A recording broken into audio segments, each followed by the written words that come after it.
দাঁড়িয়ে আছো কেন? বসো। কবিতা এনেছো? ভেরি নাইস, শোনাও। আমি শোনাতে পারবো না। অনুরোধ তো বলেছে তুমি নাকি আমাকে নিয়ে কবিতা লিখো। দেখি তো একটু। ও, আই এম ইমপ্রেসড। শোনো, আমরা কিন্তু খেয়ে ফেলেছি, তুমি কি খাবে বলো? আমি কিছু খাবো না। আরে বাবা, একটা রেস্টুরেন্টে এসেছো, খাবে না কেন? আচ্ছা ঠিক আছে, খেও না, তবে বিলটা কিন্তু তোমারই দিতে হবে। বেশি আসেনি, সবকিছু মিলিয়ে 3400।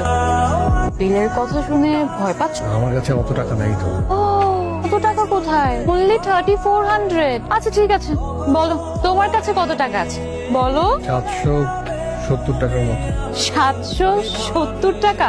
এই 770 টাকা নিয়ে তুমি আমার সাথে দেখা করতে এসেছো? ওয়াও। আচ্ছা ঠিক আছে, দেখি তোমার 770 টাকা আদৌ 770 আছে নাকি তারও কম। দেখাও দেখাও দেখাও। ইস, এত নোংরা কেন ওর টাকা? আমাকে নিয়ে মজা করছো? মজা করছি? আমরা মজা করছি? তুমি অনুরূপকে বলেছো তুমি নাকি আমাকে ভালোবাসো। কি বলেছি? তুমি আমার সাথে প্রেম করার যোগ্যতা রাখো। আমার ফ্যামিলি ব্যাকগ্রাউন্ডের কথা জানো? জানি। জেনে শুনে 770 টাকা নিয়ে তুমি আমার সাথে প্রেম করতে এসেছো? স্বপ্নটা একটু বড় হয়ে যায়নি? আমি প্রেম করতে চাইনি, শুধু বলেছি ভালোবাসি। তোমার কি ধারণা একই ইউনিভার্সিটিতে পড়লে সবাই সমান হয়ে যায়? কি করে তোমার বাবা? তুমি হচ্ছে কৃষি কাজ করে। একটা চাষার ছেলে হয়ে তুমি আমাকে। আমি কখনো আর কাউকে কিছু বলবো না।